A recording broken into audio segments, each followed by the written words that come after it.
Вера соделывает человека, сотворенного из земли, собеседником Божиим.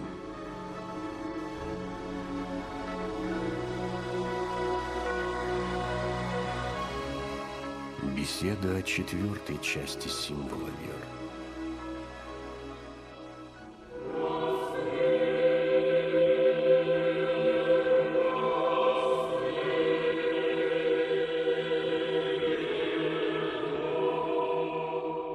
В четвертой части символа веры говорится о крестных страданиях и смерти Господа Иисуса Христа.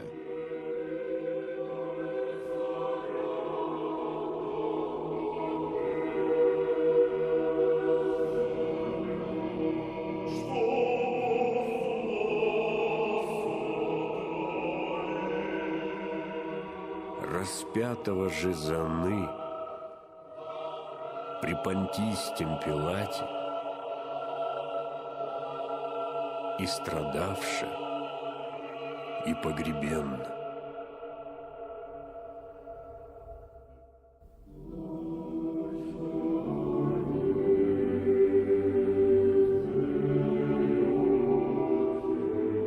Крестный подвиг является главной целью земной жизни Спасителя, и потому крест – основной символ христианства.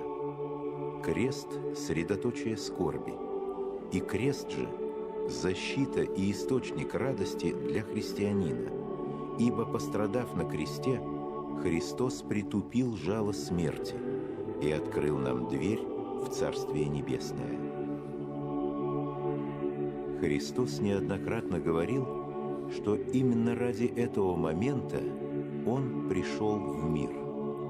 Недостаточно было ни проповеди Христа, ни Его чудес.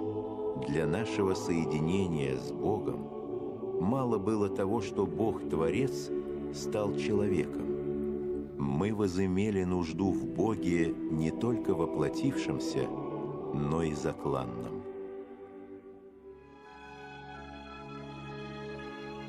Бог есть жизнь.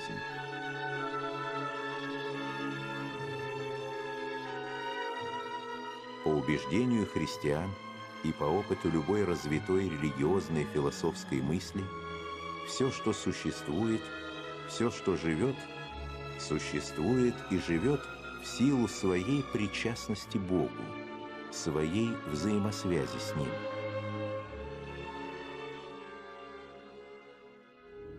Поэтому, когда человек в опыте греха разрывает эту связь, он обрекает себя на смерть и тление.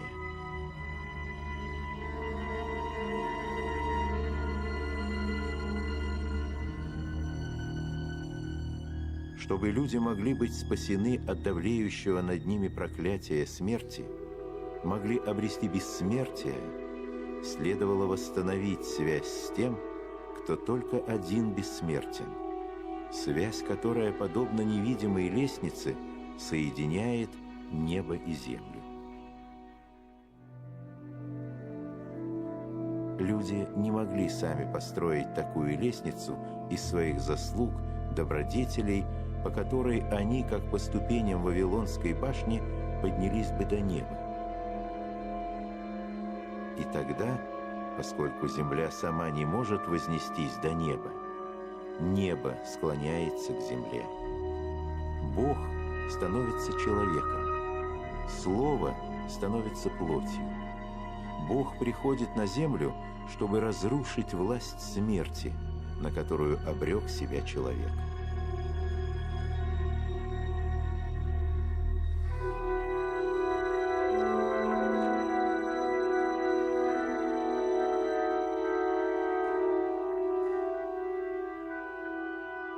В то же время, как это ни парадоксально, зла и смерти, по глубокой мысли христианского богословия, не существует.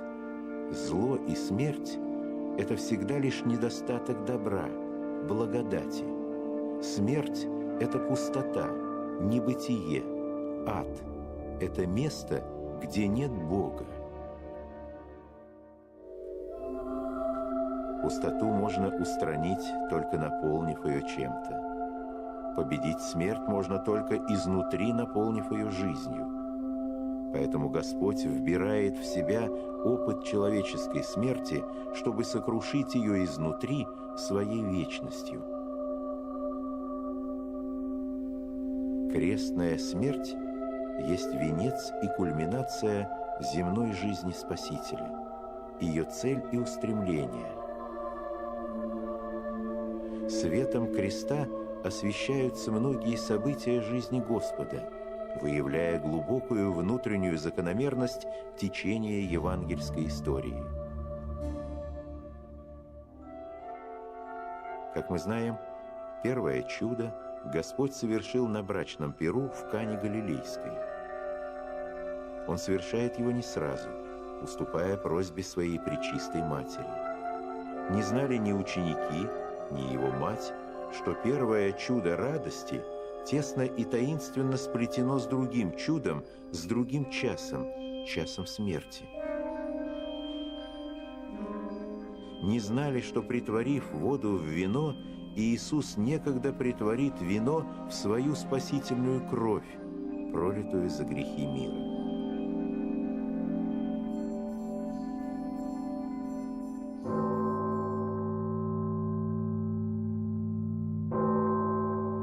В Гефсиманском саду Христос провел последние часы перед своим арестом и казнью. Провел их в молитве к Отцу.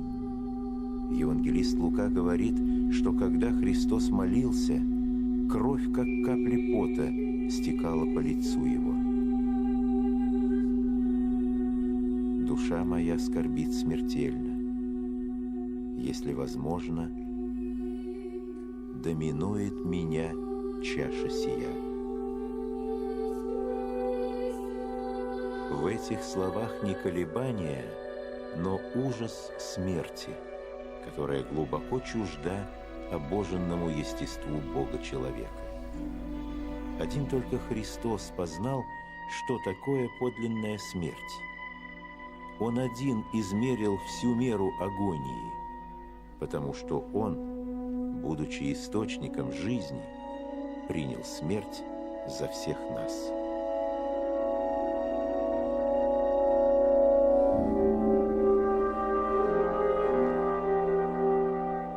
Христос свободно избирает смерть, подчиняя свою человеческую волю божественной. Не как я хочу, но как ты. Чтобы преодолеть последнюю грань, которая могла разделить человека и Бога.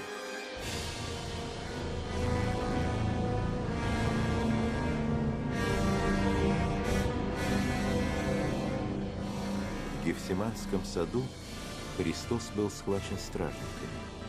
Он пресекает попытку апостола Петра защитить его словами: «Возврати меч твой в его место, ибо все, взявшие меч, мечом погибнут.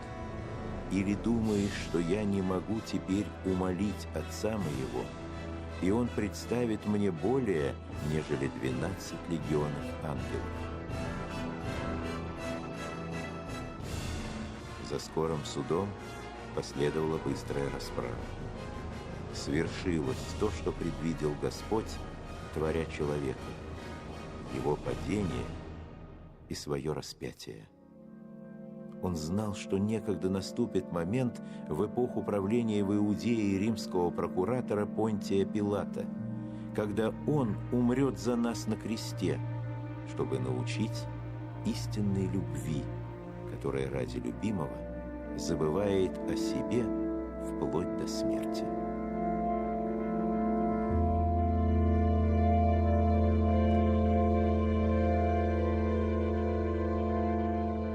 Нам надо было, чтобы Бог воплотился и умер, дабы мы могли ожить.